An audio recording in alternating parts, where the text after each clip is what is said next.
Welcome to my YouTube channel. Chapter 31 प्रलय की हवेली, बीकानेर। चंदा इधर मर्दों के साथ अदायों के साथ डांस करते हुए गाना गा रही थी। अभी तक उसका ध्यान अभिजीत की तरफ नहीं गया था। वही कस्तूरी संकल्प के साथ आइसक्रीम खा रही थी। ये सब देखकर प्रलय ने थोड़ा गुस्सा करते हुए मन में कहा, ये कस्तूरी कहाँ गई? उसके लिए हमने इतना कुछ किया है, उसके बिना ये सब करने का क्या फायदा? इतने में चंदा की नज़र गाते हुए अभिजीत पर चली गई। उसकी आंखों में अजीब सी कसक नजर आने लगी, लेकिन वो अभी भी गया रही थी। दिल की फितरत में धोखा भी है और चाहत भी जान। जाए तो जाए, सोचूं कि जब मैंने उल्फत की जाए भी तो कहाँ, दुश्मन है सारा जहाँ जिसे भी हो गुमार, कहना तू उसका यहाँ पर्दा पर्दा हाँ पर्दा पर्दा हाँ अपनों से कैसा पर्दा पर्दा पर्दा हाँ पर्दा पर्दा हाँ अपनों से कैसा पर्दा। चलो मासा अब वापस मामा सा के पास चलते हैं। संकल्प ने आइसक्रीम खत्म करते ही कस्तूरी को बेहद प्यार से कहा। ठीक है। वो दोनों वहां से वापस हॉल में सबके पास आ गए। चंदा की नज़र कस्तूरी पर नहीं गई, क्योंकि वो किसी गेस्ट के साथ डांस कर रही थी। Monica oh my darling, oh Monica oh my darling. Kasturi Chanda को देख रही थी। वल्लभ कस्तूरी को देखकर मन में बोला, आ गई चंदा और ठाकुरानी सा सामने। पता नहीं ठाकुर सा कट्ठे रह गए। अब ये सब कैसे संभलेगा?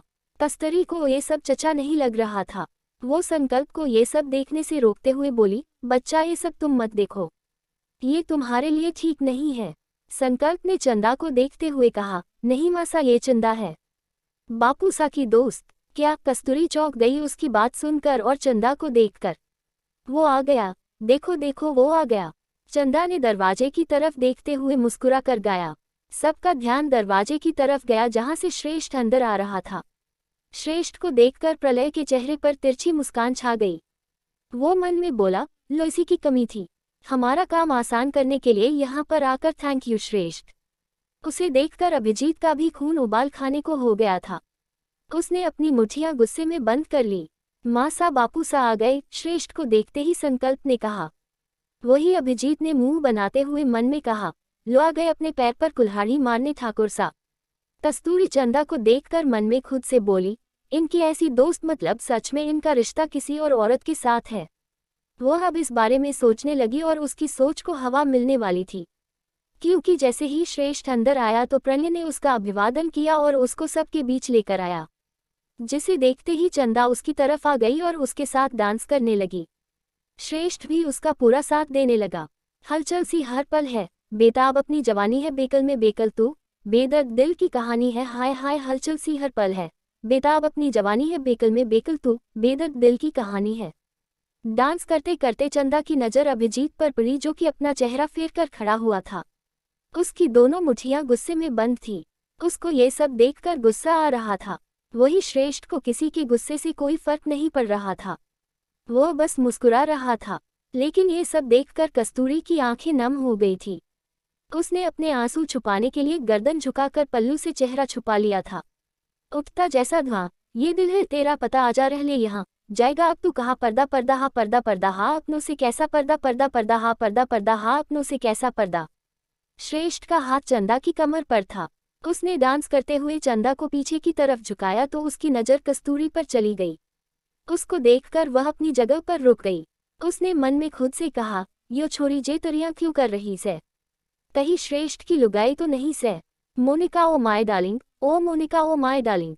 वो श्रेष्ठ से दूर हो गई। पूरा हॉल तालियों से गूंज उठा था। वही प्रलय कस्तूरी की हालत देखकर खुश हो रहा था। उसने श्रेष्ठ के पास आकर मुस्कुराते हुए कहा, बहुत ही अच्छा किया ठाकुर सा जो आप भी यहाँ पर आ गए। आपके आने से हमारी पार्टी में 4 चांद लग गए। सॉरी हमें आपको इनविटेशन देने का समय नहीं मिला, मैं अठे जे के वास्ते आया सूं, वाह के लिए मने, किसी भी इनविटेशन की जरूरत कोनी से, श्रेष्ठ ने उसको स्पष्ट लहजे में जवाब दिया। वही संकल्प ने कस्तूरी के गाल पर हाथ रखकर बोला, माँ सा आप रो रही हो? उसकी बात सुनकर कस्तूरी ने अपने आंसू जल्दी से अपने पल्लू से साफ कर लिए और उसको देखकर मुस्कुराते हुए बोली, नहीं तो हमारे बच्चे। अभिजीत ने जब उसकी तरफ देखा तो वह उसको समझाते हुए बोला, लाडो इन सब पर ध्यान मत देना, राजघरानों में ये सब कुछ चलता रहता है, ठाकुरों के लिए तो ये सब बात आम है, बस ये याद रखो कि तुम उसकी पत्नी हो और वह औरत नहीं। कस्तूरी ने उसकी बात में सिर हिला दिया। वहीं दूसरी तरफ प्रलय ने श्रेष्ठ से सवाल किया, तो आप यहाँ पर अपने सालेसा को मिलने आए हैं? उसकी बात सुनकर श्रेष्ठ थोड़ा हंसते हुए बोला, थारी शादी की उम्र बीत रही से प्रलय, 30 साल के हो चुके हो, शादी कर लो, तब थारे को समझ आएगा कि मैं अट्ठे क्यों और किसके वास्ते आया सू। उसकी बात सुनकर प्रलय के हाव भाव ऐसे बदले जैसे उसको श्रेष्ठ की बात ने ज्यादा गुस्सा दिला दिया था। नई नई शादी हुई है ना, अपनी लुगाई ते दूर नहीं रहा जा रहा था, जे वास्ते वा को लेने आया सू, श्रेष्ठ ने अपनी बात पूरी करते हुए कहा। उसकी बात सुनकर प्रलय को थोड़ा गुस्सा आया, लेकिन फिर वह मन में खुश होकर बोला, ले जाओ, चंद दिनों का रिश्ता है, देखना एक दिन इस रिश्ते को खत्म होना ही पड़ेगा, क्योंकि शक का बीज मैंने कस्तूरी के दिल में बो दिया है। वो तुम्हें कभी प्यार नहीं करेगी और रिश्ते को अपनाना तो दूर की बात है। फिर वो झूठा मुस्कुराते हुए बोला, हाँ करेंगे, अगर हमारी किस्मत भी आपकी तरह इतनी अच्छी निकली और हमें भी आपकी पत्नी के जैसी इतनी खूबसूरत और अच्छी लड़की मिल गई। हमारा मतलब आपकी दूसरी पत्नी के जैसे। उसकी नज़र कस्तूरी पर चली गई थी, जिसे देखकर श्रेष्ठ उसके सामने आया और उसका कंधा दबाते हुए बोला, कस्तूरी, अपने माँ बापू सा की इकलौती छोटी से वा के जैसी मिलना तो मुश्किल से, पर फिर भी कोशिश करोगे तो तने कोई ना कोई तो मिल ही जाएगी। अब हम चलते से, खम्मा घनी। ये बोलकर श्रेष्ठ ने उसको गुस्सा दिलाकर खुद कस्तूरी के पास आ गया। उसने संकल्प को अपनी गोद में लेकर कस्तूरी का हाथ पकड़ते हुए कहा, चलो घर चलना से। यह क्या तरीका है, हम यहाँ पर किसी के घर आए हुए हैं, तुम ऐसे इसको अपने साथ नहीं लेकर जा सकते। अभिजीत ने उसका हाथ पकड़ते हुए कहा। श्रेष्ठ उसे देखते हुए कहा, विधायक सा साले सा करने की कोशिश मत कीजिए, बहुत ही भारी पड़ेगा आप पर, आपका यो जीजा सा मने महारी लुगाई को अपने साथ लेकर जाना से। अभिजीत रावत है हमारा नाम, हम तुम जैसे सो पर भारी पड़ सकते हैं।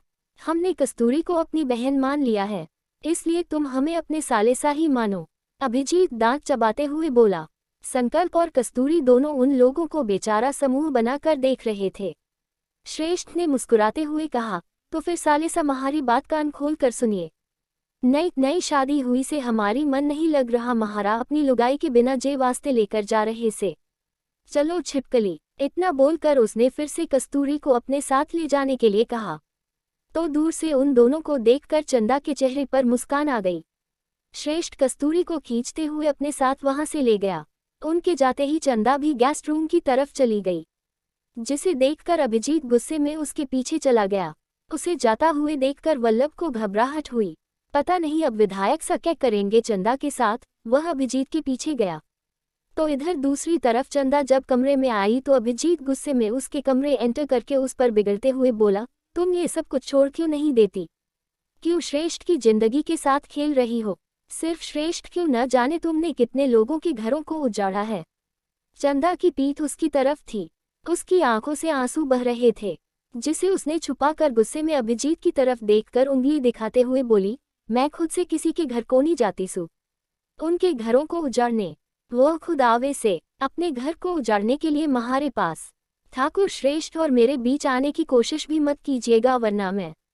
अभिजीत ने उसका हाथ पकड़कर उसे दीवार से लगा लिया और गुस्से में बोला, वरना क्या करोगी तुम। वो 6 फुट का अभिजीत रावत उसे 5 फुट 3 इंच के चंदा के ऊपर पूरी तरह झुक गया था, जैसे शेर अपने शिकार पर झुकता है। चंदा की धड़कनें हद से ज्यादा तेज चल रही थी।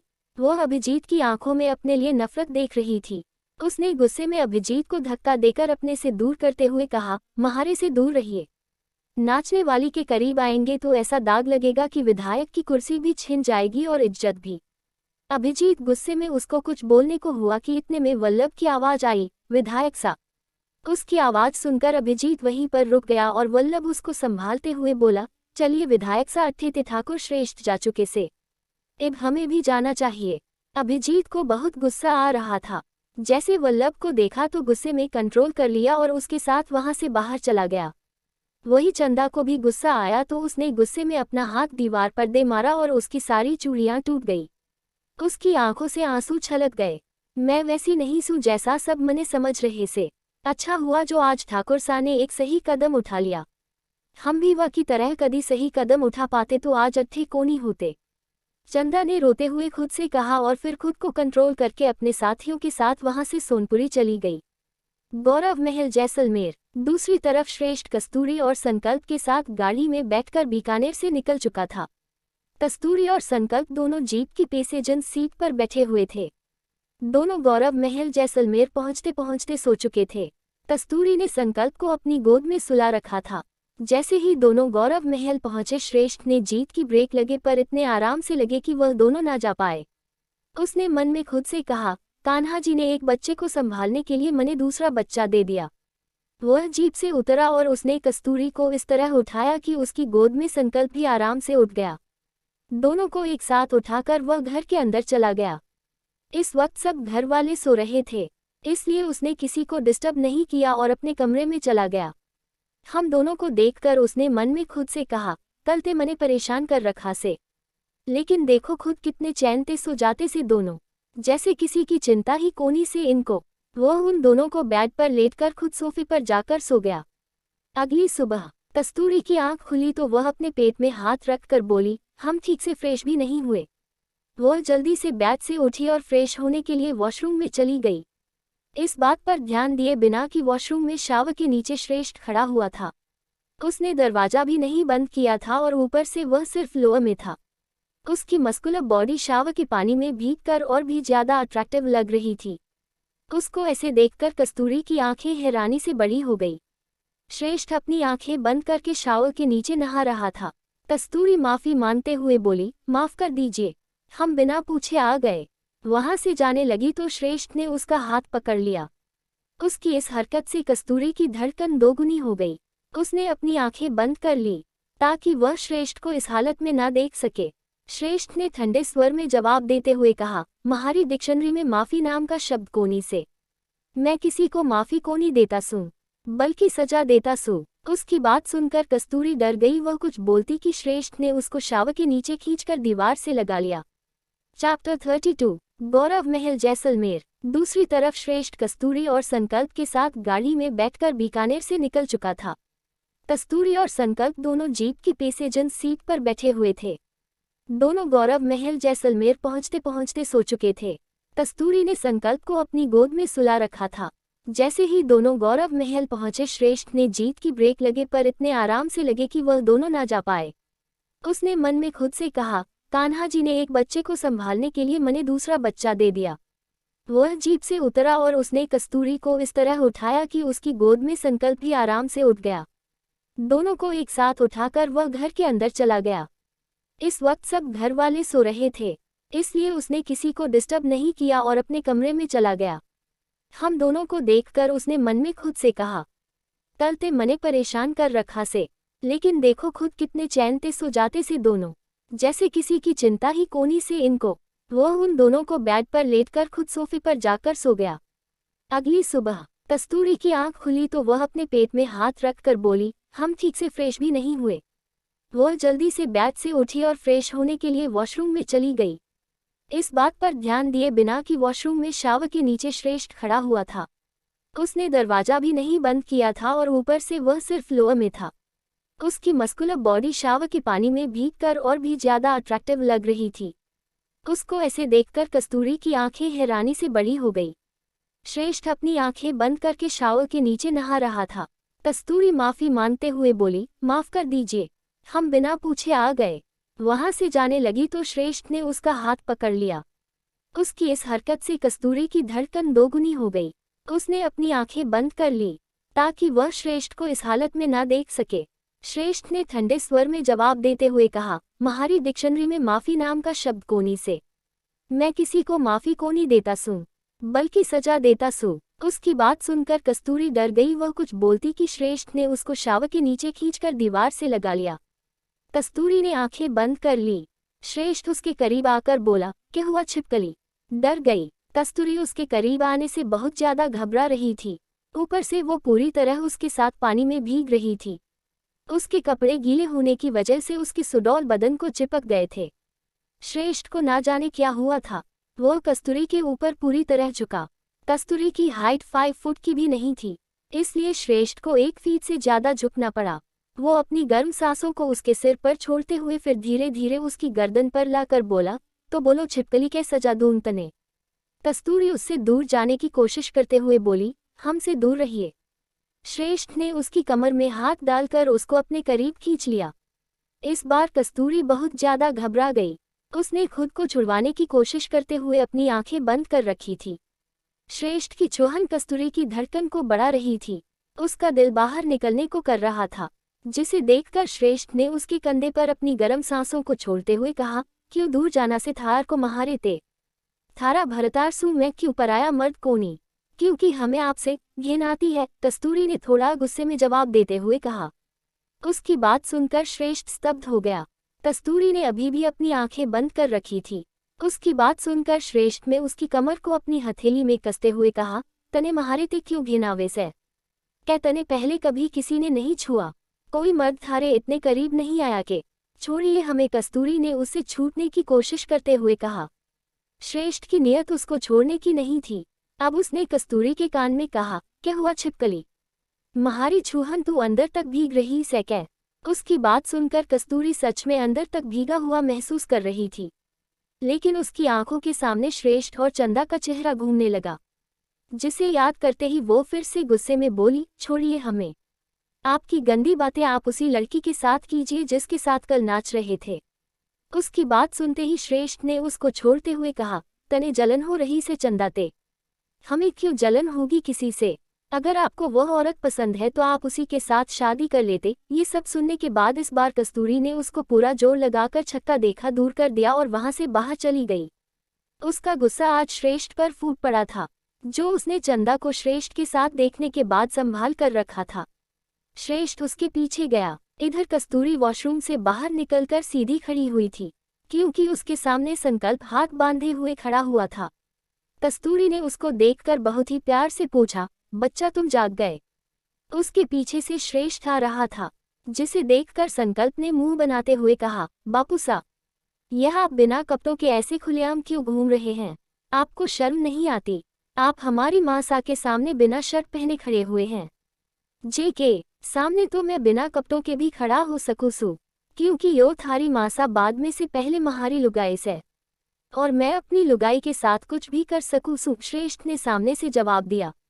उसकी बातों से कस्तूरी शर्म से पानी पानी हो रही थी और उसको श्रेष्ठ पर गुस्सा भी आ रहा था। उसने पल्लू से अपना चेहरा थोड़ा सा छुपाते हुए श्रेष्ठ से कहा, सही कहा संकल्प ने, आपको शर्म नहीं आती बच्चे के सामने ऐसी गंदी बातें करते हुए? श्रेष्ठ उसकी बाजू से पकड़कर अपने करीब खींचते हुए बोला, जेटाबर बच्चे को पैदा करने वास्ते मैंने शर्म की सारी हदें पार की थी, तो अब जे के सामने क्यों शर्म करूं? कस्तूरी उसके ऐसा करने से डर और घबराहट के मारे सिकुड़ गई थी, इसलिए उसने रिक्वेस्ट करते हुए कहा, छोड़िए हमें please. Shame shame puppy shame, बापू सा, संकल्प ने उसे देखते हुए चिढ़ाया, जिसे देखकर श्रेष्ठ ने कस्तूरी को छोड़कर उसकी ओर देखते हुए कहा, क्या बोला तूने? माँ सा आप अपनी आंखें बंद कर लीजिए, लड़कियों को लड़कों को ऐसे नहीं देखना चाहिए। संकल्प ने ऐसा बोलकर कस्तूरी का चेहरा दूसरी तरफ कर दिया। कोई बात कोनी, आज मैंने जरूरी काम से जे वास्ते थारे को छोड़ रहा सू छिपकली। श्रेष्ठ उन दोनों को देखकर ये कहा और मुस्कुराते हुए वहां से अपनी अलमारी के पास गया। उसने अपने कपड़े लिए और बाथरूम में चला गया। उसके जाते ही संकल्प ने बाथरूम का दरवाजा बाहर से बंद कर दिया, जिसे देखकर कस्तूरी ने घबराते हुए सवाल किया, संकल्प बच्चा, ये तुम क्या कर रहे हो? उन्हें बंद कर रहे हैं? आप खुद को देखिए, आप भी पूरी तरह भीग चुकी हैं। आपको भी कपड़े बदलने होंगे। जब तक आप कपड़े बदल न लें, उनके लिए दरवाजा मत खोलना। हम बाहर जा रहे हैं। उसकी बात का जवाब देकर संकल्प कमरे से बाहर चला गया। कस्तूरी ने एक नज़र वॉशरूम के दरवाजे की तरफ देखा और दूसरी तरफ कमरे के दरवाजे की तरफ, जहां से संकल्प बाहर गया था। उसके चेहरे का सारा गुस्सा हवा हो गया।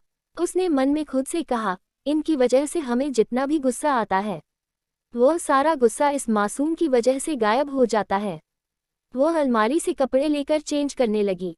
इधर श्रेष्ठ अपने बाथरूम में कपड़े चेंज कर रहा था। जब वह दरवाजा खोलने लगा तो दरवाजा लॉक था। उसने 2-3 बार उसे खोलने की कोशिश की पर दरवाजा नहीं खुला। यो दरवाजा क्यों को नहीं खुल रहा? किसने बंद किया जे को? उसकी आवाज़ सुनकर कस्तूरी घबरा गई। उसने मन में खुद से कहा, जल्दी करो कस्तूरी, अगर तुमने जल्दी दरवाजा नहीं खोला तो वह बहुत ज्यादा गुस्सा हो जाएंगे। दरवाजा खोलो। उनने बंद किया जे को। मैं वह को छोड़ूंगा कोनी। श्रेष्ठ ऐसे ही गुस्से में दरवाजा खोलने की कोशिश करते हुए बोल रहा था। उसकी बढ़ती हुई कोशिशों को देखकर कस्तूरी को और भी ज्यादा चिंता हो रही थी।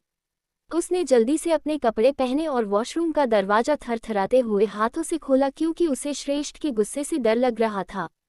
जब उसने दरवाजा खोला तो सामने गुस्से में तिलमिलाया हुआ श्रेष्ठ उसे देखकर बिगड़ते हुए बोला, थारी हिम्मत किस तरह हुई दरवाजा बंद करने की।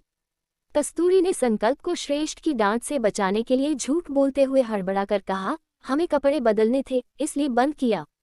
उसकी बात सुनकर श्रेष्ठ ने उसका हाथ पकड़कर उसे अपने करीब खींचा और मुंह बनाते हुए बोला, अगर तुम्हारे सामने कपड़े बदल लेती तो क्या होता।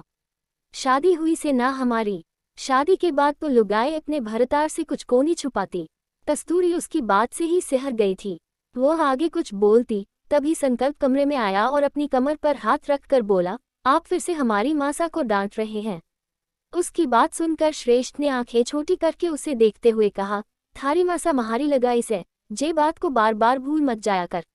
आगे से अगर छिपकली ने तने महारे को वॉशरूम में बंद किया तो तने पूरा दिन अलमारी में बंद रखूंगा। कस्तूरी को धमकी देकर श्रेष्ठ रेडी होने के लिए ड्रेसिंग एरिया में चला गया। उसे देखकर संकल्प अभी भी गुस्से में उसे घूर रहा था। कस्तूरी ने उसे गोद में उठाते हुए कहा, बच्चा तुम्हारे स्कूल का टाइम हो रहा है, चलो हमारे साथ तुम्हें नहला दें। वो उसे वॉशरूम में ले गई। इधर श्रेष्ठ कुछ ही देर में तैयार होकर अपने कमरे से बाहर निकला तो उसे कुसुम मिली। उसे वहां देखकर श्रेष्ठ ने सवाल किया, क्या हुआ भाभी सा, आप इतनी सुबह सुबह थे। देवरा सा, आपने हमारी बात मानी, उसके लिए आपको धन्यवाद बोलने आए थे हम। कुसुम ने सामने से कहा, जिस पर श्रेष्ठ ने कहा, सिर्फ 6 बार मानी से बार बार को नहीं मान सकूसु। एक दिन पहले जब श्रेष्ठ गुस्से में बटन लेकर निरंजन से मिलने के लिए ऑफिस जा रहा था तब कमरे से निकलते ही उसे कुसुम मिली। उसे गुस्से में देखकर कुसुम ने सवाल किया, क्या हुआ देवर सा, आप इतने गुस्से में कहाँ जा रहे हैं। श्रेष्ठ ने उसे गुस्से में देखते हुए जवाब दिया, आपके भरतार ने वाकई किए की सजा देने। उसकी बात सुनकर कुसुम घबरा गई। उसने सिर हिलाते हुए कहा, नहीं देवर सा, ऐसा मत कीजिएगा।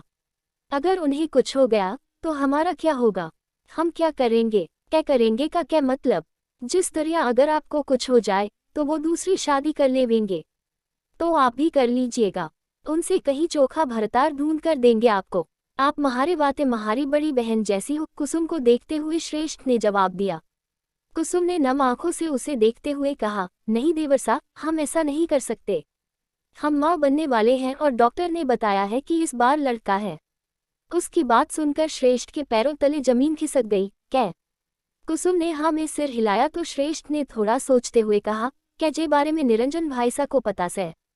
कुसुम ने जवाब देते हुए कहा, नहीं, उनको अभी हमने कुछ नहीं बताया। हमें लगा था कि अगर हमने इस बार उनको अपनी प्रेगनेंसी के बारे में बताया तो वह हर बार की तरह हमारा अबॉर्शन करवा देंगे।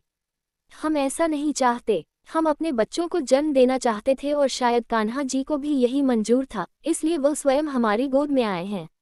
श्रेष्ठ ने अपने दोनों हाथ अपनी पीठ के पीछे बांधते हुए उसे देखकर कहा, निरंजन भाई सा को यो बात नहीं पता चलनी चाहिए कि आपकी कोख से पैदा होने वाला टाबर छोरा से।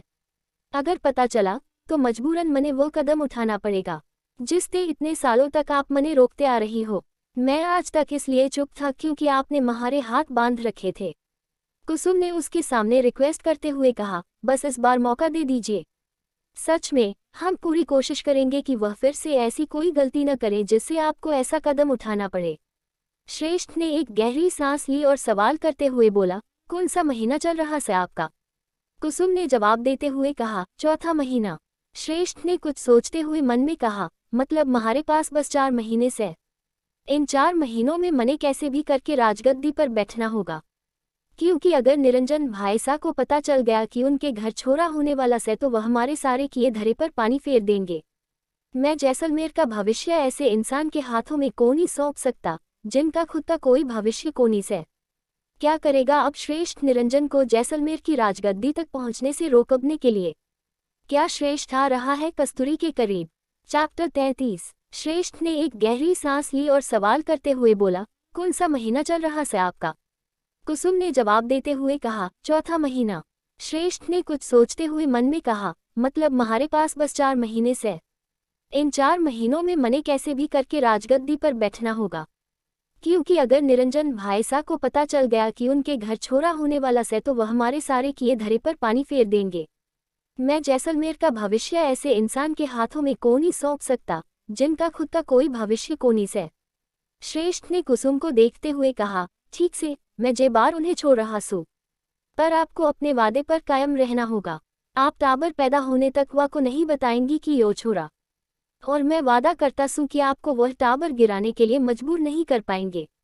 अपने दोनों हाथ जोड़कर कुसुम ने कुछ कहना चाह पर श्रेष्ठ वहां से चला गया। आज का दिन फिर से वह उसका धन्यवाद करने आई थी। श्रेष्ठ ने उसके हाथों को नीचे करते हुए कहा, कोई बात को नहीं भाभी सा, बस आप अपने वादे से मत पीछे हटना और मैं भी अपने वादे से पीछे को नहीं हटूंगा। इतना बोलकर वह वहां से बाहर चला गया। कुछ देर बाद कस्तूरी संकल्प को रेडी करके डाइनिंग एरिया की तरफ आई ताकि उसके लिए टिफिन पैक करवा सके। वहां पर संध्या के अलावा सभी औरतें खाने का काम कर थी। उसको देखते ही उन सब के चेहरे पर मुस्कान आ गई। बिंदिनी तुम कब आई?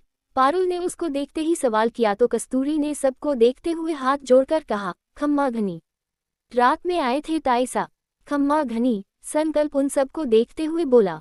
सब उन दोनों को बहुत ही प्यार से मिले, लेकिन जैसे ही संध्या आई उसे देखकर थोड़ा ऊंचे स्वर में बोली, तो आ गई बिंदिनी। कस्तूरी उसकी तरफ मुड़ी और हाथ जोड़कर बोली, खम्मा घनी ताईसा, अब तो तू शुद्ध हो चुकी है।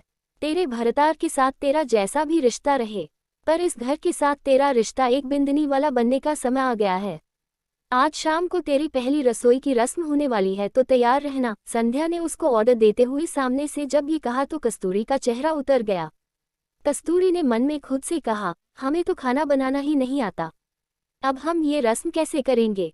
उसको ऐसे खोया हुआ देखकर संध्या मुंह बनाते हुए बोली, अब कोई बहाना मत बना लेना इस रस्म से बचने के लिए। अरे जी, कोई बहाना नहीं बनाएगी, देखना सबसे अच्छा खाना बनाएगी हमारी कस्तूरी बिंदनी। पारुल ने कस्तूरी का साथ देते हुए कहा, जिस पर कस्तूरी ने झूठा मुस्कुरा दिया, पर उसे अंदर से चिंता हो रही थी कि अब वह क्या करेगी।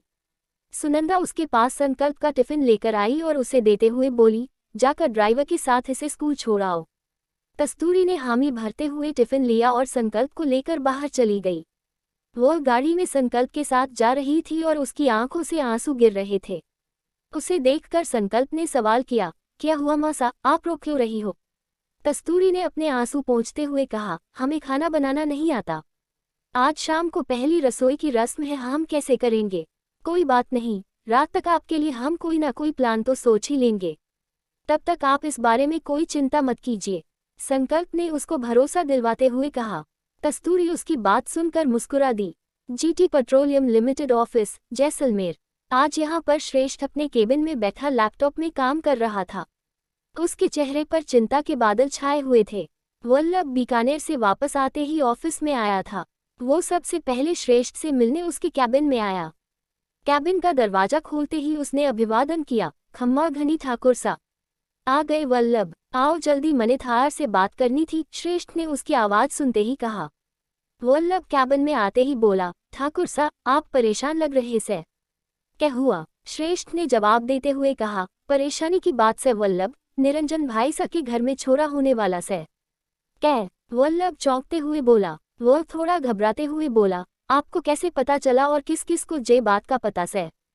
क्या निरंजन ठाकुर सा जैसलमेर की राजगद्दी पर अपना अधिकार जमाने वाले से? श्रेष्ठ ने जवाब देते हुए कहा, नहीं, अभी उनको कुछ भी नहीं पता।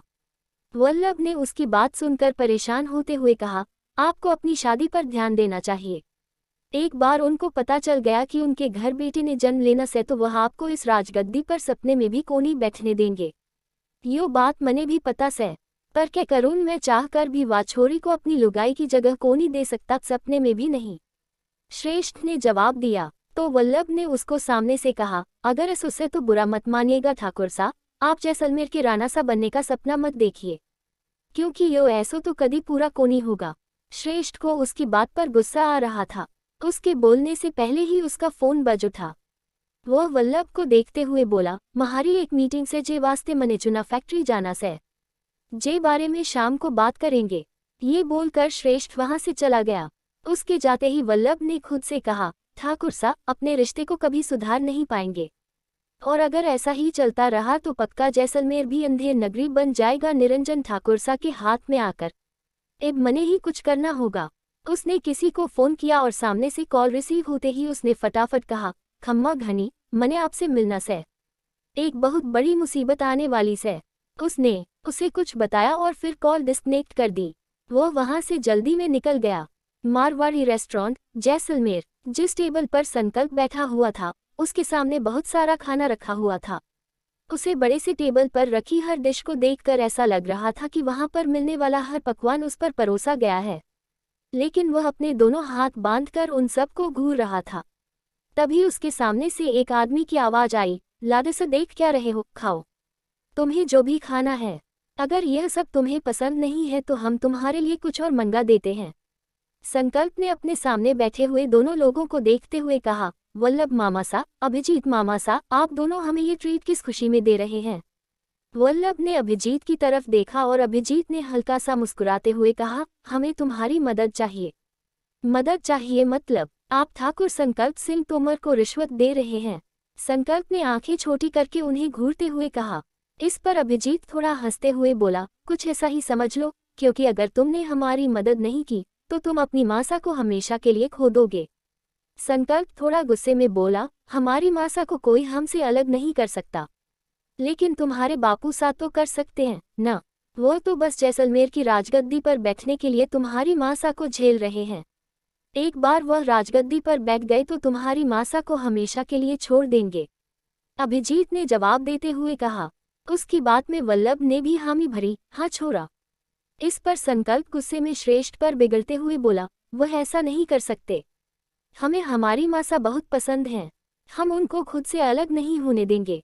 तो फिर हमारी बात मानो, ताकि ऐसा ना हो, अभिजीत ने सामने से कहा। संकल्प ने कुछ सोचते हुए कहा, ठीक है, बताए हमें क्या करना होगा। अभिजीत के चेहरे पर मुस्कान आ गई और वह उसको देखते हुए बोला, तुम्हें अपने माँ बापूसा को करीब लाना है, उन दोनों के रिश्ते को सुधारना है। अभिजीत उसे कस्तूरी और श्रेष्ठ के रिश्ते को सुधारने के लिए कुछ बातें समझाने लगा और वह छोटा सा बच्चा उन्हें अच्छे से समझ रहा था। जब अभिजीत ने अपनी बात पूरी की तो संकल्प कुछ सोचते हुए बोला, अगर ऐसी बात है तो फिर हमारे पास एक प्लान है। वल्लभ मामा सा, आप हमें अपना फ़ोन दीजिए। वल्लभ ने झट से उसे अपना फ़ोन दे दिया। फ़ोन लेते ही संकल्प ने किसी को फ़ोन किया। दूसरी तरफ से श्रेष्ठ ने कॉल रिसीव की। वह इस वक्त मीटिंग रूम में मौजूद था। कॉल पर नाम देखते ही उसने मीटिंग को रोककर कॉल रिसीव की और बात करते हुए बोला, हाँ वल्लभ, क्यों फ़ोन किया जे वक्त?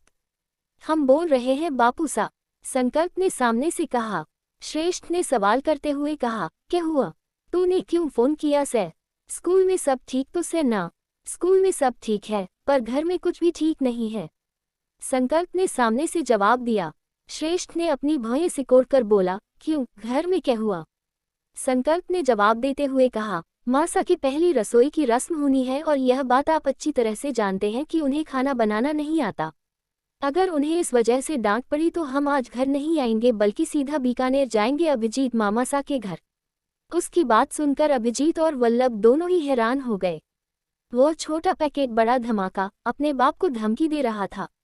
श्रेष्ठ ने उसकी बात सुनकर अपने माथे को सहलाते हुए गुस्से को शांत किया और फिर मुंह बनाते हुए बोला, तू आजकल अपनी मासा के चक्कर में मने कुछ ज्यादा ही धमकी दे रहा है। जे का नतीजा थारी व छिपकली मासा के लिए घना बुरा होगा। हमारी मासा को कुछ भी मत बोलिएगा, चुपचाप घर जाकर उनकी मदद कीजिए। अगर आपने उनकी मदद की और उन्हें डांट नहीं पड़ी तो हम घर वापस नहीं आएंगे। संकल्प ने उसे जवाब दिया। श्रेष्ठ ने अपना गुस्सा पीते हुए कहा, ठीक से मैं जा रहा हूं। इतना बोलकर उसने मीटिंग में मौजूद मेंबर्स को देखते हुए कहा, मीटिंग इज ओवर, मने किसी काम ते घर जाना से। जे को कल पूरी करेंगे, आज के लिए इतना ही। ये बोलकर वह मीटिंग रूम से बाहर चला गया और कॉल पर बोला, मैं जा रहा सुवा की मदद करने। अब तू सीधा घर आएगा, अगर इधर उधर गया ना तो देख लेना थारी मासा के साथ क्या करता सू। आप हमारी मासा को हाथ तो लगाए, फिर देखिएगा हम क्या करते हैं। संकल्प सामने से उसको धमकी देते हुए ये बोला और कॉल डिस्कनेक्ट कर दी। उन दोनों बाप बेटे की धमकियां सुनकर अभिजीत और वल्लभ दोनों ही मंद मंद मुस्कुराने लगे। शाबाश छोरा, अभिजीत मुस्कुराते हुए बोला। संकल्प ने वल्लभ को फ़ोन वापस देते हुए कहा, मामा सा हमको ये रेस्टोरेंट नहीं पसंद, हमें हमारे फेवरेट रेस्टोरेंट में जाना है। ठीक है छोरा चल, अभिजीत ने स्माइल करते हुए कहा। वो लोग उसे लेकर वहां से चले गए। दूसरी तरफ गौरव महल में शाम होने वाली थी। कस्तूरी को रसोई में बुलाकर उसकी सभी सास उसको रस्म के लिए समझा रही थी। पारुल ने उसे समझाते हुए सबसे पहले कहा, यहाँ पर सारे मसाले रखे हुए हैं बिंदिनी, जो भी मसाला चाहिए हो डाल लेना। यहाँ पर ताजी सब्जियाँ, आटा और चावल रखे हुए, सुनंदा बोली। नंदिनी ने आखिर में कहा, तुम्हें हाथ से कोई भी मसाला कूटने की जरूरत नहीं है, यहाँ पर मिक्सर ग्राइंडर है, उसे इस्तेमाल कर लेना। देखो ये ऐसे चलता है। अब बस करो तुम तीनों। खाना भी बना कर दोगी क्या? चलो सब यहाँ से, ये अब अपना काम कर लेगी। संध्या ने उन तीनों को ऑर्डर दिया और वो कस्तूरी को वहीं छोड़कर वहां से बाहर आ गई। इधर बेचारी कस्तूरी उनके जाते ही रोने लगी। हमको खाना बनाना नहीं आता, अब हम क्या करें कान्हा जी? कस्तूरी ने मासूमियत से रोते हुए कहा।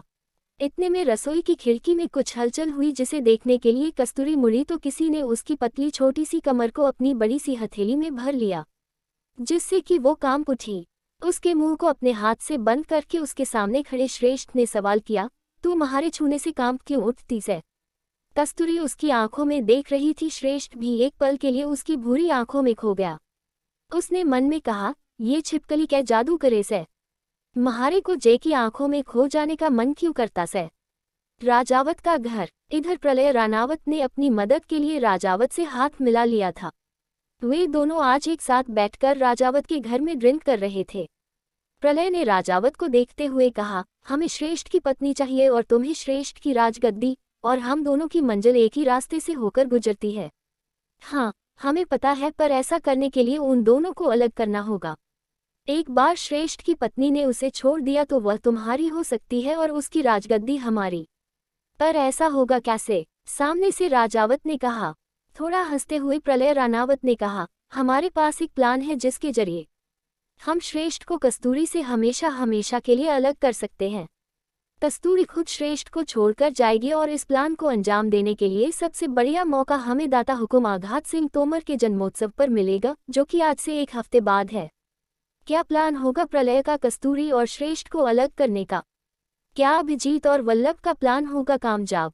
चैप्टर 34। दूसरी तरफ गौरव महल में। हमको खाना बनाना नहीं आता, अब हम क्या करें कान्हा जी? कस्तूरी ने मासूमियत से रोते हुए कहा। इतने में रसोई की खिड़की में कुछ हलचल हुई, जिसे देखने के लिए कस्तूरी मुड़ी तो किसी ने उसकी पतली छोटी सी कमर को अपनी बड़ी सी हथेली में भर लिया, जिससे कि वो कांप उठी। उसके मुंह को अपने हाथ से बंद करके उसके सामने खड़े श्रेष्ठ ने सवाल किया, तू महारे छूने से कांप क्यों उठती से? कस्तूरी उसकी आंखों में देख रही थी। श्रेष्ठ भी एक पल के लिए उसकी भूरी आंखों में खो गया। उसने मन में कहा, ये छिपकली क्या जादू करे से? महारे को जे की आंखों में खो जाने का मन क्यों करता से? राजावत का घर। इधर प्रलय रानावत ने अपनी मदद के लिए राजावत से हाथ मिला लिया था। वे दोनों आज एक साथ बैठकर राजावत के घर में ड्रिंक कर रहे थे। प्रलय ने राजावत को देखते हुए कहा, हमें श्रेष्ठ की पत्नी चाहिए और तुम्हें श्रेष्ठ की राजगद्दी, और हम दोनों की मंजिल एक ही रास्ते से होकर गुजरती है। हाँ, हमें पता है, पर ऐसा करने के लिए उन दोनों को अलग करना होगा। एक बार श्रेष्ठ की पत्नी ने उसे छोड़ दिया तो वह तुम्हारी हो सकती है और उसकी राजगद्दी हमारी। पर ऐसा होगा कैसे? सामने से राजावत ने कहा। थोड़ा हंसते हुए प्रलय रानावत ने कहा, हमारे पास एक प्लान है जिसके जरिए हम श्रेष्ठ को कस्तूरी से हमेशा हमेशा के लिए अलग कर सकते हैं। कस्तूरी खुद श्रेष्ठ को छोड़कर जाएगी और इस प्लान को अंजाम देने के लिए सबसे बढ़िया मौका हमें दाता हुकुम आघात सिंह तोमर के जन्मोत्सव पर मिलेगा, जो कि आज से एक हफ्ते बाद है। क्या प्लान है तुम्हारे पास? बताओ जल्दी, राजवात ने सवाल किया। प्रलय उसे जवाब देने लगा। दूसरी तरफ गौरव महल में श्रेष्ठ की सांसों में कस्तूरी की खुशबू घुलने लगी तो वो उसे छोड़कर झट से दूर हो गया। उसने कस्तूरी को देखते हुए कहा, मैं थारी खाना बनाए में मदद करने आया सू। तू रसोई के बाहर नजर रखना, कोई अच्छे नहीं आए। आप हमारी मदद करेंगे? कस्तूरी ने हैरानी से सवाल किया। श्रेष्ठ ने उसको चाकू दिखाते हुए कहा, क्यों तने सुनाई को नहीं दिया? एक चुपचाप वो कर जो मैं बोल रहा सू। पर आप खाना कैसे बनाएंगे? क्या आपको खाना बनाना आता है? कस्तूरी ने सवाल किया। श्रेष्ठ ने आंखें छोटी करके उसे देखते हुए कहा, हाँ आवे से, क्योंकि सब थारी तरह कामचोर को नहीं होवे से। घर में अकेले हो तो भूख लग जाए तो थारे जैसी छोरी तो भूखी ही मर जावे। कस्तूरी का मुंह उतर गया, जिसे देख श्रेष्ठ ने उसे थोड़ा डांटते हुए कहा, ए बच्चे खड़ी खड़ी क्या कर रही से? पकड़े गए तो थारी तो बेइज्जती होगी सो होगी, सब मने जोरों का गुलाम बोलेंगे। घर वालों और महारे भाइयों के सामने महारी क्या इज्जत रिवेगी? अच्छी भली जिंदगी जी रहा सू। थारी वजह से हमारी इज्जत लूट जाएगी। कस्तूरी उसकी बात सुनकर थोड़ा मुस्कुरा दी। वो दरवाजे पर नजर रख रही थी और श्रेष्ठ की तरफ देख रही थी।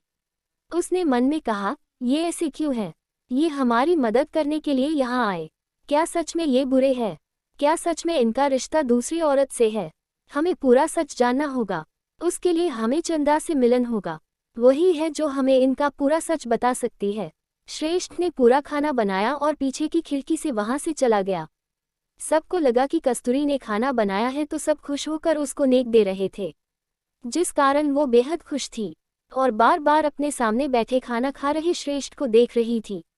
उसने मन में कहा, थैंक यू कान्हा जी हमारी हेल्प करने के लिए। ये बाहर से कठोर है पर अंदर से बहुत अच्छे है। श्रेष्ठ ने मन में कहा, शादी करके भी अपने हाथों से बनाकर खाना था तो क्यों करी से मने शादी। सब मर्द खाना खाने के बाद अपने अपने कमरे में चले गए तो कस्तूरी को देखते हुए पारुल ने कहा, बिंदिनी तू संकल्प को खाना खिला दो, ये तुम्हारे हाथ से खाना खाने का इंतजार कर रहा है। कस्तूरी ने हाँ में सिर हिलाया और फिर उसे खाना खिलाने लगी तो उसने धीमे स्वर में सवाल किया, माँ सा आप खुश हो ना? आपको डांट की जगह सबका प्यार मिला आज इस रस्म में, ये सब तुमने किया। हमारे बच्चे तुम कितने प्यारे हो, कस्तूरी ने उसे प्यार से कहा। वो दोनों खुश थे। रात का समय, एक 13 साल की लड़की चांदनी रात में जंगल में भागी जा रही थी।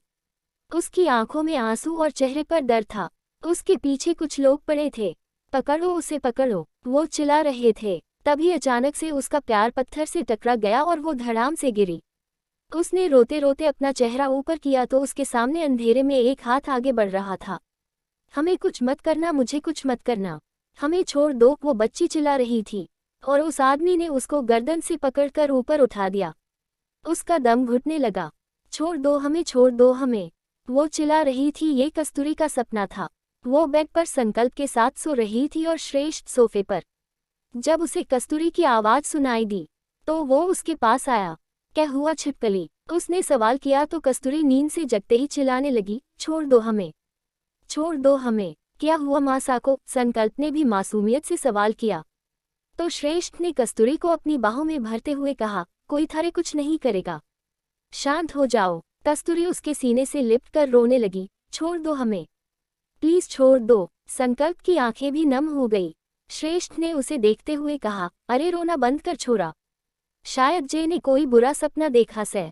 उसने कस्तूरी को समझाते हुए कहा, शांत हो जाओ, शांत हो जाओ, वह सिर्फ सपना से, सिर्फ सपना। उसे शांत करवा कर श्रेष्ठ ने मन में खुद से कहा, यो जे तरिया क्यों बोल रही से? जे को इतना भयानक सपना क्यों आया? क्या जे के साथ कुछ बुरा हुआ था? कस्तूरी कुछ देर श्रेष्ठ के साथ बच्चों की तरह लिपटी रही और उसे ऐसे ही नींद आ गई। उसे सोता हुआ देखकर श्रेष्ठ ने उसे लेटा दिया। कस्तूरी ने उसकी शर्ट को पकड़ रखा था।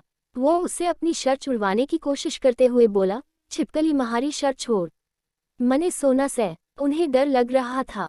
आपको नहीं लगता कि जब किसी बच्चे को डर लगता है तो बड़ों उसके साथ सोना चाहिए बापू सा? श्रेष्ठ को देखते हुए संकल्प मुंह बनाते हुए बोला।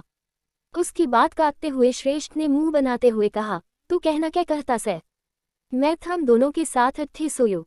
संकल्प झट से बोला, हाँ, अब चुपचाप सो जाए। उसकी बात सुनकर श्रेष्ठ में मुंह बनाते हुए कहा, तू आजकल कुछ ज्यादा ही मनमर्जी लाग रहा से।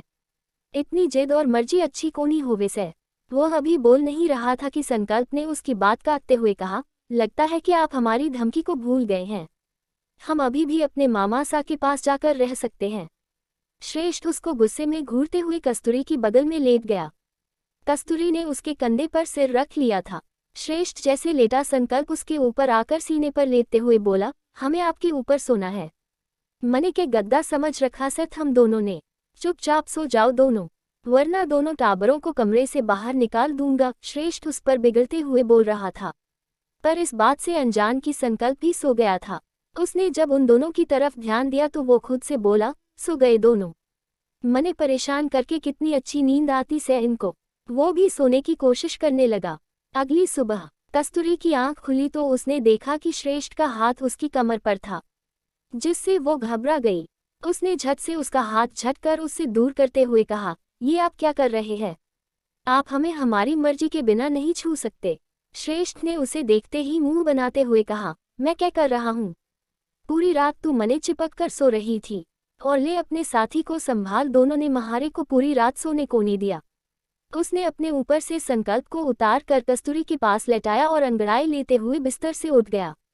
कस्तूरी ने संकल्प को सहलाते हुए श्रेष्ठ को देखा और फिर कुछ सोचते हुए मन में बोली, हमें रात को फिर से वही सपना आया था। हमने जब से उसको देखा हमें ऐसी सपने फिर से आने लगे हैं। क्या वो हमें मारने के लिए लौट कर आया है? उसके चेहरे पर चिंता के बादल छा गए थे। वो कुछ देर ऐसे ही सोच विचार करके मन में खुद से बोली, हमको इस बारे में किसी से बात करनी होगी। किसी को बताना होगा कि वो लौट आया है, वो हमें मारने के लिए लूट आया है। वो फिर से कुछ सोचने लगी और उसने मन में खुद से कहा, पर इस बारे में हम कैसे बताएंगे? यहाँ पर तो हम किसी को इस बारे में नहीं बता सकते, क्योंकि कोई नहीं जानता कि हमारे बचपन में क्या हुआ था, और घर में बात करने के लिए हमारे पास हमारा फ़ोन ही नहीं है। न ही हम यहाँ पर किसी को बोल सकते हैं कि हमको हमारे घर जाना है। वह बेचारी इसी बारे में सोच रही थी। अचानक से उसके दिमाग में एक आइडिया आया और वह थोड़ा खुश होकर बोली, हाँ, ये सही है। श्रेष्ठ, जो अलमारी से अपने लिए कपड़े निकाल रहा था, उसकी बात सुनकर हैरानी से बोला, क्या सही से? उसकी आवाज़ सुनकर कस्तूरी ने झट से नामे सिर हिलाया और जवाब देते हुए बोली, कुछ नहीं, हम सोच रहे थे कि आज संकल्प को हम अकेले ही स्कूल छोड़ आएं। अकेले नहीं जा सकती तू? श्रेष्ठ फटाक से बोला, जिस पर कस्तूरी बेचारा सा मुंह बनाते हुए बोली, क्यों नहीं जा सकते?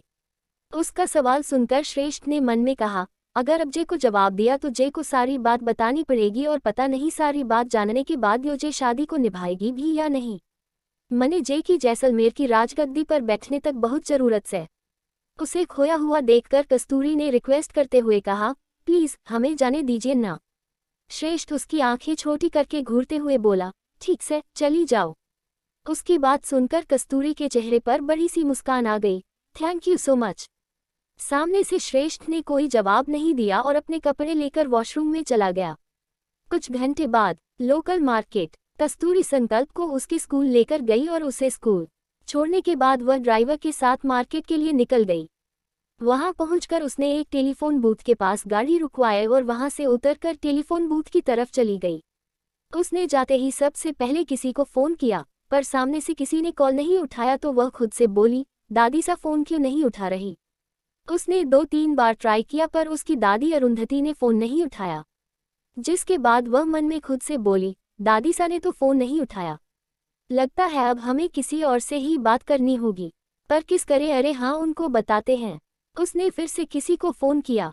इस बार कुछ देर के बाद सामने से कॉल रिसीव हो गई, तो वह फटाफट उस इंसान को अपनी बात कहने लगी। कुछ देर बात करने के बाद वह टेलीफोन बूथ से बाहर आई, तो उसकी नज़र चंदा पर पड़ी। वह एक टैक्सी में बैठकर वहां से जा रही थी। उसे देखकर कस्तूरी ने मन में खुद से कहा, ये तो वही औरत है, हमें तो इससे बात करनी थी। यही मौका है, हमको इससे मिलकर बात कर लेनी चाहिए। वह ड्राइवर के साथ गाड़ी में उसके पीछे निकल गई। कुछ देर में वह जैसलमेर के रेड लाइट एरिया में पहुंच गई। Sonpuri red light area. वहां पर चंदा एक गली में गायब हो गई थी। कस्तूरी ने गली के बाहर गाड़ी रुकवाई और वह खुद अंदर चली गई। वह काफी डरी हुई थी। अचानक से उसको एक औरत ने आवाज दी, ए छोरी, कौन से तू? कस्तूरी उस औरत की तरफ मुड़ी। उसने चटक रंग का घाघरा चोली पहन हुआ था और उसके मुंह में पान था। कस्तूरी उसे नहीं जानती थी, इसलिए सीधे से जवाब देते हुए बोली, खम्मा घनी, हमारा नाम कस्तूरी है। हम दाता हुकुम की बिंदनी हैं। हमें चंदा से मिलना था, वह कहाँ पर है? ओ, तो तू ठाकुर श्रेष्ठ की लगाई से? बहुत ही अच्छा, अपनी सौतन से मिलने आई हो? नहीं नहीं, सौतन को तो वाने मारा डाला था। क्या तुम भी वा के हाथों से मरने आई हो? उस औरत ने जब ऐसा कहा तो कस्तूरी के पैरों तले जमीन खिसक गई। उसने मन में खुद से सवाल किया, क्या चंदा ने संकल्प की मां को मारा था? Chapter 35 Sonpuri red light area. वहां पर चंदा एक गली में गायब हो गई थी। कस्तूरी ने गली के बाहर गाड़ी रुकवाई और वह खुद अंदर चली गई। वह काफी डरी हुई थी। अचानक से उसको एक औरत ने आवाज दी, ए छोरी, कौन से तू? कस्तूरी उस औरत की तरफ मुड़ी। उसने चटक रंग का घाघरा चोली पहन हुआ था और उसके मुंह में पान था। कस्तूरी उसे नहीं जानती थी, इसलिए सीधे से जवाब देते हुए बोली, खम्मा घनी, हमारा नाम कस्तूरी है। हम दाता हुकुम की बिंदनी हैं। हमें चंदा से मिलना था, वह कहाँ पर है? ओ, तो तू ठाकुर श्रेष्ठ की लगाई से? बहुत ही अच्छा, अपनी सौतन से मिलने आई हो। नहीं नहीं, सौतन को तो वा ने मारा डाला था। क्या तुम भी वा के हाथों से मरने आई हो? उस औरत ने जब ऐसा कहा तो कस्तूरी के पैरों तले जमीन खिसक गई। उसने मन में खुद से सवाल किया, क्या चंदा ने संकल्प की मासा को मारा था? उसको खोया हुआ देखकर वह औरत मुंह बनाते हुए बोली, क्या सोच रही हो? अरे, उसने अपने हाथों से नहीं मारा था। इतना डरने की जरूरत नहीं है। वो हमारी गली की शान है। ठाकुर श्रेष्ठ उसकी पहली पत्नी ने अपनी जान दी थी, क्योंकि ठाकुर श्रेष्ठ उसके हुस्न के जाल में कैद है। कस्तूरी आंखें बड़ी करके उसे देखने लगी। वो औरत थोड़ी हंसी और कस्तूरी को देखते हुए बोली, वैसे तू भी कम खूबसूरत नहीं है। चाहे तो तू भी अपने पति को अपने हुस्न के जाल में फंसा सकती है, और अगर वह न फंसे तो यहाँ चली आना। तुम्हारे हुस्न के तो खरीदारों की लाइन लग जाएगी। बकवास बंद कीजिए, हम आपके जैसे नहीं हैं। उसकी बात सुनकर कस्तूरी ने उसकी गाल पर जोरदार थप्पड़ मारा। वह औरत अपनी गाल पर हाथ रखकर गुस्से में कस्तूरी को देखने लगी। उसे नहीं पता था कि श्रेष्ठ ने उसे खुद से बदतमीजी करने वालों का मुंह तोड़ जवाब देना सिखा दिया था। लेकिन इसके बावजूद कस्तूरी की आंखें नम हो गई थी। वह थोड़ा पीछे हटकर वहां से जाने के लिए फटाफट निकल गई। उसे वहां रुकना बिल्कुल भी अच्छा नहीं लग रहा था। वह औरत गुस्से में बोली, तूने म्हारे पे अपना हाथ उठाया, थारे को तो मैं छोड़ूंगी कोनी। इधर कस्तूरी सर झुकाकर वहां से जल्दी जल्दी बाहर जा रही थी कि तभी वह किसी से टकरा गई। उसके कानों में एक मीठी सी आवाज पड़ी, संभाल कर छोरी, कहाँ भागे जा रही हो? कस्तूरी ने आंखें उठाकर अपने सामने खड़ी उस लड़की की तरफ देखा तो उसे और भी ज्यादा गुस्सा आ गया। उसने मन में खुद से कहा, कान्हा जी कितनी खूबसूरत है, जैसा नाम वैसी सूरत। चंदा, पर काम बहुत ही घटिया। चांद की तरह इनके दामन पर भी दाग है। नफरत है हमें ऐसी औरतों से जो हंसते खेलते परिवारों को उजाड़ देती हैं। संकल्प, वही उसके सामने खड़ी हुई चंदा ने उसे देखकर मुस्कुराते हुए कहा, खम्मा घनी ठाकुरानी सा, आप अट्ठे क्या कर रही हो? कस्तूरी ने उसकी बात का कोई जवाब नहीं दिया और गुस्से में वहां से चली गई। उसे ऐसे जाते हुए देखकर चंदा ने मन में खुद से कहा, लागे से इन्होंने भी म्हारे को गलत समझ लिया। शायद म्हारी किस्मत में यूं ही लिखा से। चंदा ने कान्हा जी से प्रार्थना करते हुए सोचा, कान्हा जी प्रार्थना करेंगे कि यो ठाकुर श्रेष्ठ को गलत ना समझे। वह इतना बोलकर वहां से अपने घर की तरफ बढ़ गई। कस्तूरी, जो अब अपने मन में कई सवालों और गुस्से के साथ वहां से निकल गई, उसे इस बात का अंदाजा नहीं था कि चंदा की हकीकत क्या थी। कस्तूरी वहां से तेजी से निकलकर गाड़ी में बैठ गई और ड्राइवर को तुरंत वहां से चलने के लिए कहा। उसकी धड़कनें तेज हो रही थीं और मन में सवालों का तूफान उमड़ रहा था। गौरव महल। कस्तूरी को पूरा दिन बस चंदा को लेकर गुस्सा चढ़ रहा था, पर उसने अपना गुस्सा घर में किसी के सामने जाहिर नहीं किया। लेकिन उसकी वजह से जिसको गुस्सा आया था, उसने अपना गुस्सा जाहिर कर दिया। वह औरत जिसने कस्तूरी को चंदा के बारे में बताया था, उसने किसी को फोन किया। दूसरी तरफ से श्रेष्ठ ने कॉल रिसीव की। GT petroleum limited, Jaisalmer. श्रेष्ठ अपने ऑफिस के कैबिन में बैठ हुआ था। उसके हाथ में की फाइल थी। हेलो, उसके ऐसा बोलते ही वह औरत थोड़ा हंसते हुए बोली, खम्मा घनी ठाकुर सा। उसकी आवाज सुनते ही श्रेष्ठ गुस्से में बोला, थारी इतनी हिम्मत कि तू म्हारे को फोन करे? वह औरत सामने से एटीट्यूड में मुस्कुराते हुए बोली, जैसे आप में अगर इतनी हिम्मत से कि आप सोनपुरी में आकर हमारी गली की शान चंदा को अपनी रखेल बना सके से, तो वैसे ही म्हारे में भी इतनी हिम्मत तो सही कि मैं आपको फोन करके बता सकूं कि आपके घर में आग लगने वाली सी, क्योंकि आपकी लुगाई भी सोनपुरी से इतना प्यार करने लगी से कि अट्ठे तक चली आई से, वो भी अकेले। दूसरी तरफ श्रेष्ठ गुस्से में बोला, यो क्या बकवास कर रही हो? म्हारी लुगाई बट्ठे क्यों जावेगी? यो तो आप ही अपनी लुगाई ते जाकर पूछिए। वह शायद चंदा ते मिलने आई थी। लागे से वा को भी चंदा में इंटरेस्ट जग रहा से। वह औरत सामने से हंसते हुए बोली। श्रेष्ठ ने उसकी कोई भी बात सुने बिना कॉल डिस्कनेक्ट कर दी और जल्दी से बाहर निकल गया। गौरव महल। शाम का समय। इधर गौरव महल में कस्तूरी संकल्प के साथ अपने कमरे में थी और उसे उसके स्कूल का होमवर्क करवा रही थी। तभी कस्तूरी की नज़र उसकी डेयरी में पड़ी। संकल्प, लाडर से ये क्या है? उसने सवाल किया। संकल्प ने कस्तूरी को देखते हुए कहा, ये मासा, कल पेरेंट्स टीचर मीटिंग है। टीचर ने आपको और बापूसा को बुलाया है। उसका मस्जी लिखकर छोड़ा है। कस्तूरी ने उसे समझाते हुए कहा, कोई बात नहीं बच्चा, हम तुम्हारे बापू से बात करेंगे। अभी तुम अपना होमवर्क पूरा करो। संकल्प मुस्कुराकर होमवर्क करने लगा। इतने में कमरे के दरवाजे से एक गूंजती हुई आवाज सुनाई दी, संकल्प कमरे से बाहर जा। आवाज सुनते ही संकल्प और कस्तूरी दोनों दरवाजे की तरफ देखने लगे। वहां पर श्रेष्ठ गुस्से में खड़ा हुआ था। उसे देखकर संकल्प ने मुंह बनाते हुए कहा, अब आपको क्या हुआ बापूसा? आप ऐसे गुस्से में क्यों लग रहे हैं? लेकिन कस्तूरी घबरा गई थी। श्रेष्ठ गुस्से में बोला, मैंने कहा बाहर जा। उसकी बात सुनकर कस्तूरी ने डरते हुए कहा, आप ऐसे क्यों बोल रहे हो? ये बच्चा है, आप इस पर गुस्सा क्यों निकाल रहे हैं? श्रेष्ठ गुस्से में बोला, लागे से कि तू चावे से कि मैं जे के सामने वो सब करूं जिस वास्ते तू रेड लाइट एरिया गई थी। उसकी बात से कस्तूरी डर के मारे कांप गई और वह कस्तूरी की तरफ बढ़ गया। उसे देखते हुए कस्तूरी अपने कदम पीछे लेने लगी। श्रेष्ठ ने बिल्कुल उसके करीब आकर उसको पकड़ना चाहा पर संकल्प उनके बीच आ गया। उसने श्रेष्ठ को देखते हुए कहा, हमारी मासा को कुछ मत बोलिएगा बापूसा। संकल्प Jidakoni kara, mer samain te hata ya, mer ko kar haraha sai, stress the sankalpa ko ungali dikat hugus membola, sankalpa ne munha banete hu kaha, hama nahim hatanj, thika sai, stress the ne usa ko ignora kia ora upana hatha lamba karake kasturi ko bahu se pakaralia, usa ki isa harakata se kasturi gabaragai, stress the ne munha banete hugus mem kaha, kayam gaiti bathi, masuma kasturi dara ke mer kampit hu boli, maim vo. Kai maim vo, kanda vast gaiti na bathi, sres the ne donta pisit hu savalakia, jis suna kara kasturi gabarate hu mana memboli, ina ko kase patakala gaya ki hama kanda se milane gaiti, usa ko koyawa de ka kara sres the ne apane aka sabda ko kabit hu kaha, main ther se pucha sai, javaba de main, kayam gaiti tu kanda ke pasa, kayam javaba de mam sa apako. Papa bita vaham jade hyuna se milane ke lai, sankalpa salate hu gus membola, usa ki bata suna kara sres the ke gus ka para karha gayada,